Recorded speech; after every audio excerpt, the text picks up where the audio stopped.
Hello everyone, I am Ashwini. So I choose the topic for team paper as strange metal. To my team paper, I aim to provide a more qualitative discussion on strange metal and its various other aspects. The behavior of a normal metal is explained by the Landau Fermi liquid theory. It is evolved from the Fermi gas model after accounting for the interactions between the fermions and their spins. So the basic assumption of Landau Fermi liquid theory is that the weakly excited states of a Fermi liquid greatly resembles those of a weakly excited Fermi gas. Here then the concept of the quasi-particles with an effective mass is introduced. So for normal metals, the resistivity is given by the Grotius formula. Rho is equal to m star by Na square 1 by tau. Here m star is the effective mass of the quasi-particles and tau is the lifetime. So 1 by tau is proportional to T square. So for normal metals, we are getting T square resistivity.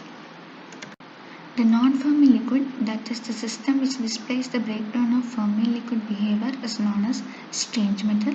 It is also known as Planckian metal.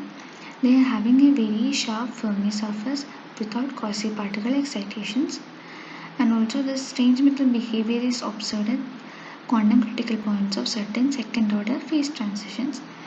This metal is strange because of its strange temperature dependence of resistivity and other properties caused by the entangled electrons in the system.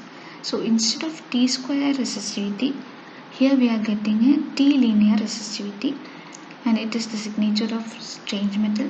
Also, another peculiarity is that this resistivity is larger than the quantum unit of resistance. So even though the resistance is very large, they are still a metal. It is one of the most surprising facts about strange metal.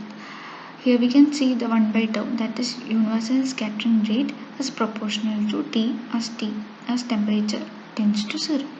So in strange metals, the electrons dissipate at the fastest possible rates allowed by the fundamental laws of quantum mechanics.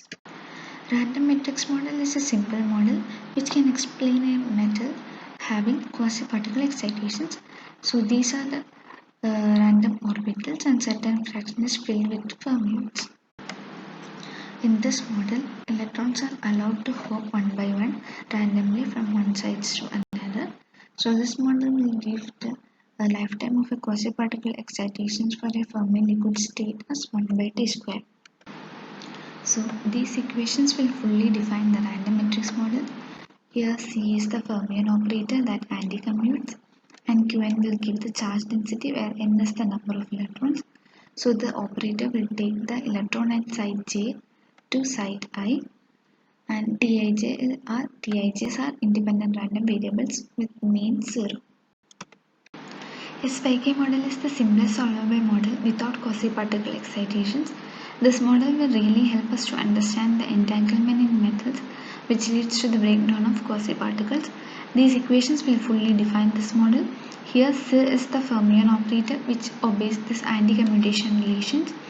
According to this equation, the fermions at site K and L will hold to sites I and J, and Qn will give the charge density where n is the number of fermions or electrons in the system. So in the large n limit, this model will give the strange metal behavior. So according to SYK model, the single electron variance function on a single site will be given by this equation. So here this exponent half indicates that there are no quasi-particle excitations for strange metal. Another remarkable property of this model is that there is a non-zero extensive entropy as temperature goes to 0. It reflects an exponentially small mini-body level spacing down to the ground state.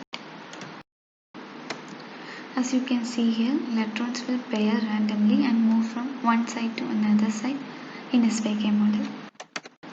Coupled SYK islands model is a much more realistic model that can explain the strange metal behavior. Here we put SYK model in islands with on-site interaction U. In each island we have orbitals and there is hopping from one island to another island. So this model will also give the strange metal behavior for a certain range of temperature. But there are a few limitations for this model. The first one is the resistivity we are getting from this model will be insensitive to electron density, and also this model will give the strange metal behavior for a certain region only. So now we know that T-linear resistivity is the signature of strange metal, but it is also observed in many unconventional superconductors. So in unconventional superconductors, the Cooper pairs are not bound together by phonon exchange, but by exchange of some other kind. So in many unconventional superconductors, changing the temperature or the number of free flowing electrons can actually flip it from a superconducting state to a strange metal state or vice versa.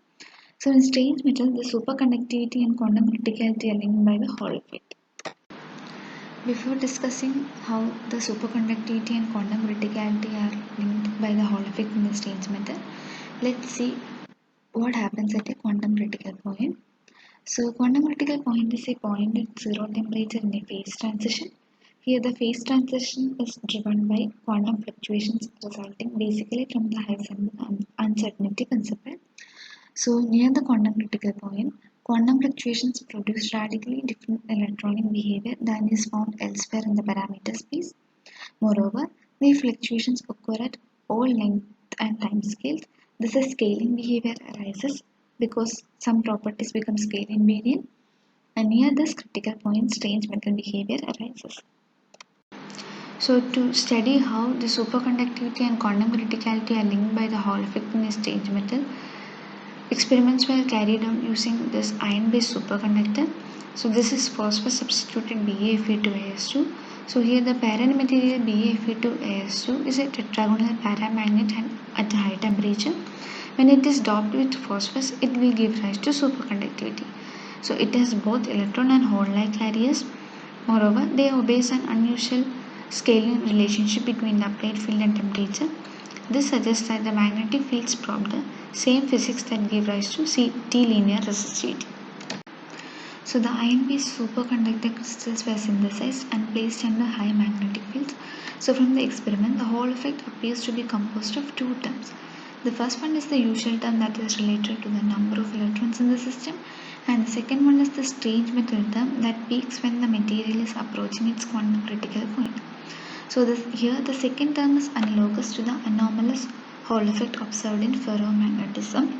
So in ferromagnets there are electrons and magnetically ordered spin. So the Hall effect has two contributions. But in our case, for the strange metal, there is no ferromagnetism. In strange metal, the anomalous contribution of the Hall effect arises from the magnetic fluctuations near the critical point. Also in strange metal, superconductivity occurs in a whole phase diagram. We already know that Hall effect is essentially a measure of number of charge carriers in the system. So these two key facts illustrate the link between superconductivity and quantum criticality. So the anomalous effect of the Hall effect only ceases when superconductivity does. Also, there is a zero temperature magnitude for the anomalous term of the Hall effect, which is correlated to the magnitude of superconducting critical temperature. This suggests that the strange metal's contribution to the Hall effect is a measure of the emergent entities that are responsible for superconductivity. In phase diagram, we have a region called critical fan. Here the fluctuations are dominated. In the critical fan, the strange metal contribution depends only on temperature, as if the temperature sets the scale of the fluctuation. Also, in critical fan, the strange metal contribution is independent of the composition X, even though the conventional term will be changed by a factor of 3 or 1. That is, the strange metal Hall effect arises from the collective motion of all the electrons as they approach a quantum critical phase transition. It is not simply an additional source of charge. To make the picture of the strange metals a bit more simpler, imagine a congested road with slow moving traffic as shown in this picture. So here the vehicles are heading in the same general direction, but they are sluggish and their movement is restricted. So this is the plight of electrons in strange metals. They are not completely free, but they are metallic. So we all know what black holes are. They are astrophysical objects that are dense so that even light cannot escape past their horizon. So like strange metals, black holes also exhibit properties that depend only on temperature and the Planck and the Boltzmann constant. Also, we can find the same scaling across all these different systems from Planckian metals to black holes. Also, the SPK model leads to a common description of the physical properties of both strange metals and black holes. So I hope everyone got an idea about what strange metal is and their properties. Thank you.